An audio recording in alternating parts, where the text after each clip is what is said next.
Hello and welcome back to the In the Money Media YouTube channel, the In the Money Players podcast. If you're listening over there, PTF, one of my favorite days of racing. We are doing this show during Keeneland opening day. We're talking about this loaded Saturday of racing. We're going to talk about some of the new wagering things going on at Keeneland. But first, we're going to introduce our guest, the man who makes the morning line at Keeneland. Send him abuse on social media. He loves that. In all seriousness, though, one of the better opinions out there and does the work every time. Always love talking racing with him, especially Keeneland. In the Money Media Zone, Nick Tammaro. What's up, bud? Doing great, my friend. Busy time of year, but looking forward to it. This is my favorite pre-Derby Saturday of the year by far. Just a huge simulcast day. Keeneland's in the mix, and we've now sort of transitioned into spring. Yeah, it's great. Keeneland, obviously one of the centerpieces for the next several weeks. We've got you covered here, right, left, and center.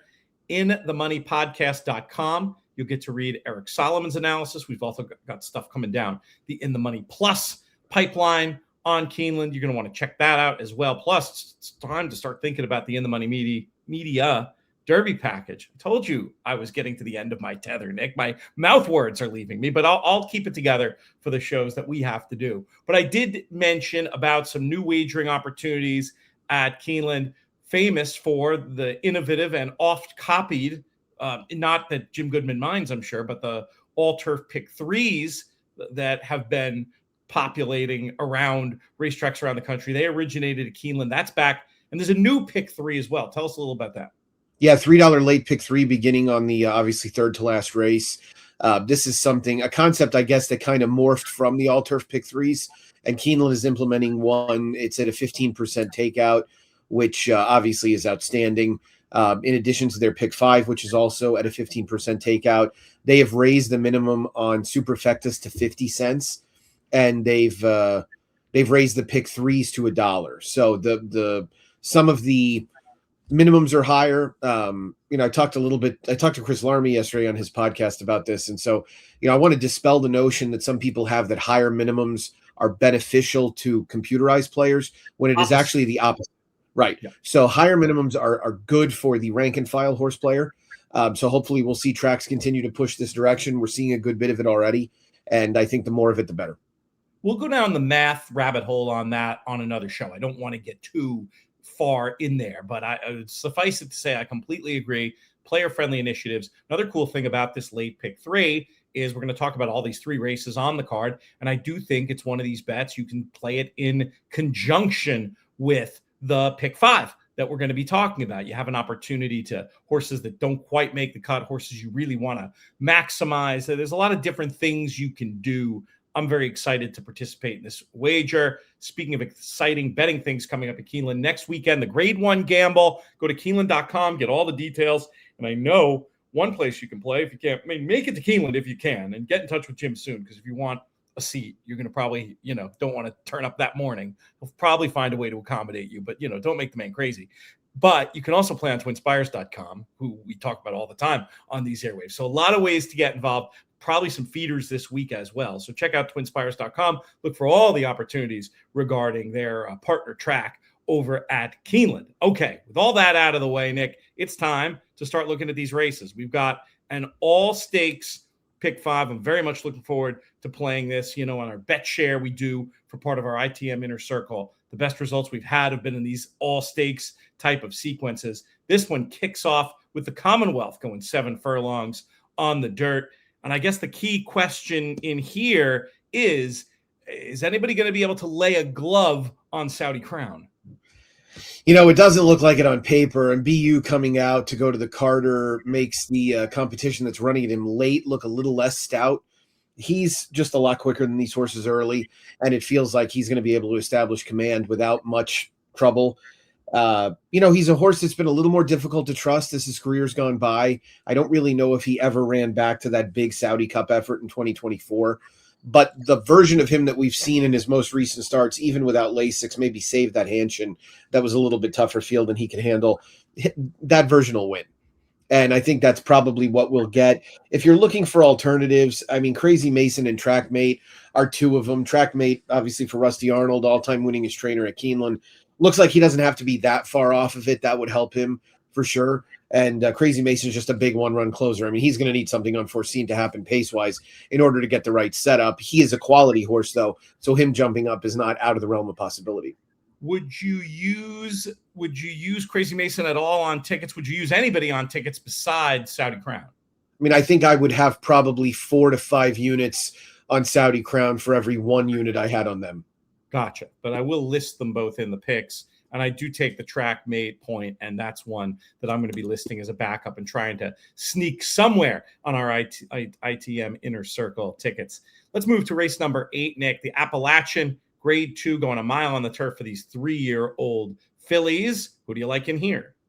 So Coca Motion's going to come out more than likely so that she can go to an allowance race on Thursday. And that really doesn't matter terribly much to me. I didn't love her in here. I thought she was a fringe player. I like Storm's Wake, who I'm gonna really base my opinion and my thought here on the fact that she's getting out of Florida. She's run well in Kentucky already twice. I think a Keeneland turf course with a little bit of pace in front of her is going to suit her a lot better than Gulfstream did. And I think she ran very well last out in the Here Comes the Bride. I like the late bid that she put in. She is a one-run closer, but she's going to need things to heat up in front of her a little bit more than a horse that has speed would. So I wanted to pick her on top. I think as far as the pick 5 goes, I would have to use her and the 2 runners that were in front of her in the Here Comes the Bride, both Sister Troyan and Lion Lake, in order to cover all of my bases. But as far as vertical bets go, I'm going to be betting Storm's Wake to win and probably try to play her in some exactas as well. Yeah, that's a very interesting case you make. And given that how much I was looking at Sister Troyan and Lion Lake myself, probably one that I need to make sure to squeeze on to some tickets as well. I was curious to see if you had any thought or any possibility at all on a runner like Counterbalance for Michael McCarthy.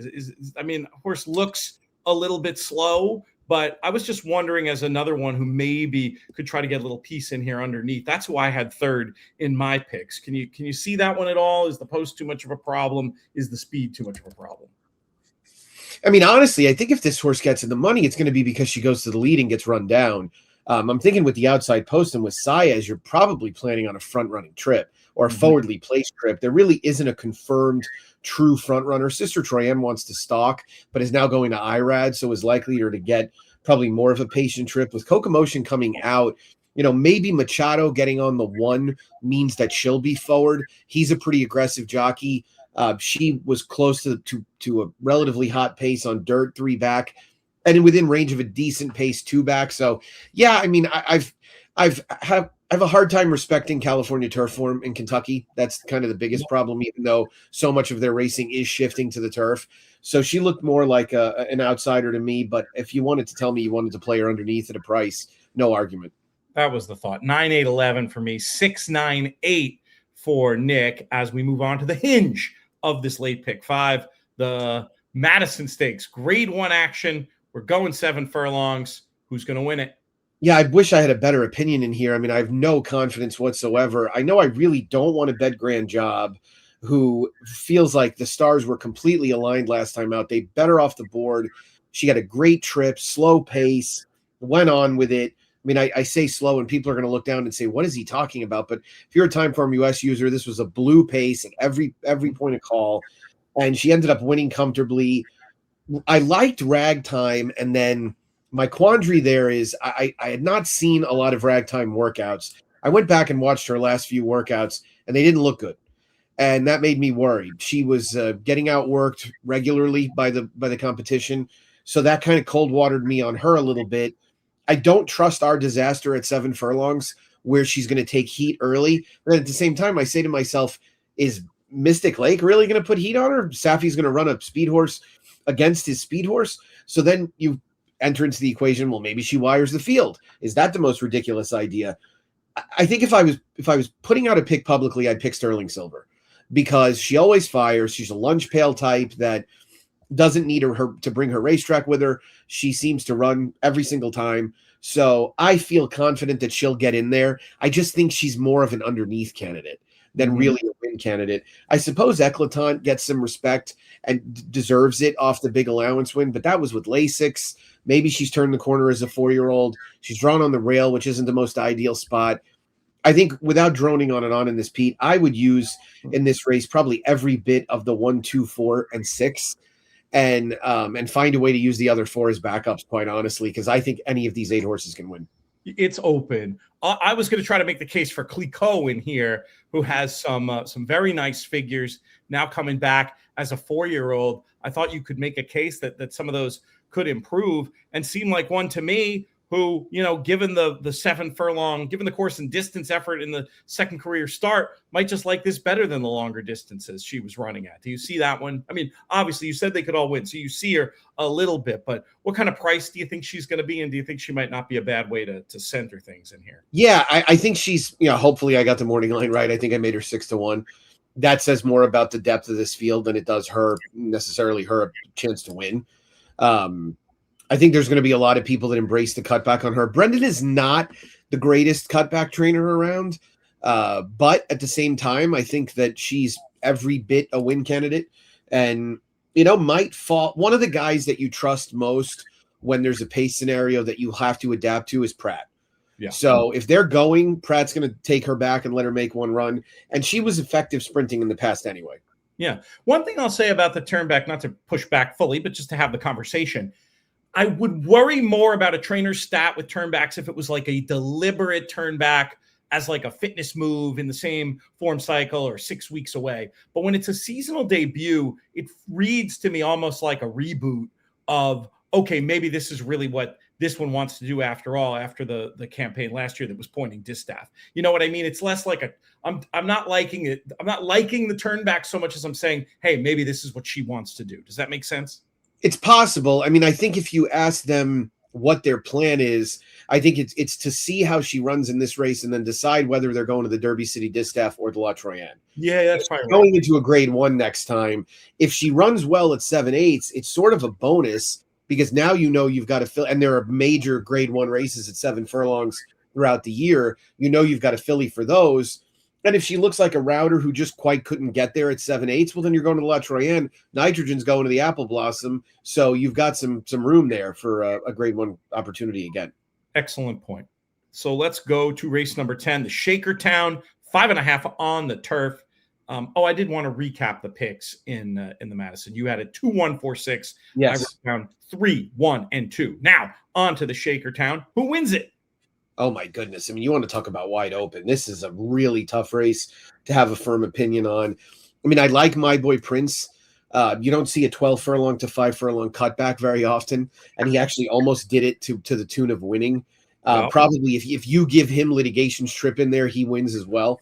So I thought he was dangerous. I think Litigation is the horse to beat on paper. He just got to another level in Florida, but hinted at having that kind of ability in Kentucky last year.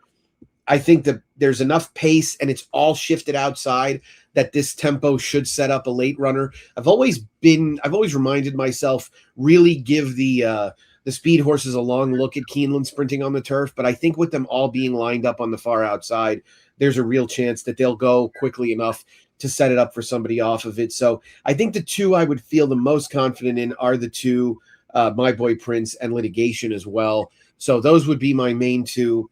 I think if I was going to sprinkle in backups, I'd probably use Joe Shiesty as a potential best of speed. He's in such good form right now. I would probably use the 3 It's Bourbon 30 as well, who I think is going to be a big price. I'd use the 4 Yellow Card. I know I don't love California turf form, but this is a horse that ran well at Kentucky Downs as a 3-year-old and just seems to be getting into really good form. And I have a ton of respect for the work of Michael McCarthy. Yeah, he's so good. I had in the mix almost out of deference to him, but also once a California horse has shown that they can do well outside of California, I worry much less about it. You took the words right out of my mouth regarding Joe Shiesty. I thought there was an opportunity for speed of the speed. And also, this is a horse I don't think ever has passed a horse and won, but has passed horses and run well. So there's a couple of different ways I thought the trip might work out. And I think your educated guess on the morning line is a good guess. And I think that might offer a little bit of value there. I'm with you also that Litigation should really be used. I'm not 100% in such a competitive race that the value is going to be there, but not a horse I want to let beat me in picks. And then, I'd thrown Yellow Card in as a deeper backup as well. 11-8 with 4 on the B line. For me, it looked like you were 2-8 on the A line, 11-3-4 to back it up. If you're happy with that, we'll talk about the race that gives the day its name. Yeah, and I don't have a clever thought in the Bluegrass. I'm a little clueless in the other legs, but I think Further Ado is going to win. I think he's been set up for a second off the layoff, move forward, and I would expect him to run a lot better. So I'm gonna just assume that he'll run significantly better. And I don't really think he ran badly last time. I think the Tampa Bay Derby was a race where the form coming out of it was underrated. I think it was a mistake to lower the figure. I think those horses ran better than that. And I'm expecting this horse to run well. So a little bit like Brad had Life of Joy ready second off the layoff. I think that's kind of the situation he's gotten Further Ado into. And I'm expecting him to win. I think he's better than the balance of this field, especially with Class President out. Not that I thought Class President was a big win candidate. I just don't trust Reagan's Honor to perform as well in a scenario where he's going to get early pressure and he doesn't have Lasix. Yeah, a lot of sharp people like Reagan's Honor. Duke Matisse, we did a show for his dukespicks.com. He said nice things. JK picked him in the Money Media video. Folks can click over there and hear the whole analysis. But you and I see it exactly the same way. Further Ado just looks laid out for this. I feel like that Tampa Bay form has not been fully respected, and I don't really see why it hasn't. So yeah, let's go on with it. Let's win or lose together. Hopefully win when it comes to this year's Bluegrass Stakes. Very fun sequence. Does one of these races that we talked about over the others give you best bet kind of vibes? I mean, if you could only bet one of the horses we talked about, who would it be? If I could only bet one of them, who would it be? It would probably be Storm's Wake. Okay. So yeah, Storm's Wake for sure would be the one that I would bet. If I get alive in any multis to Further Ado, I'll be happy. Yeah, I would. I mean, it's always, that's so much more interesting than me saying Further Ado. But I do think there's a chance that Reagan's Honor will make the market for Further Ado in a way where I don't feel horrible about having him as my best bet. So there, I'm going to go ahead and do it. Anybody crab you about the morning line yet? Has that first tweet or text come in yet? Or no, nothing too significant. Any minute now.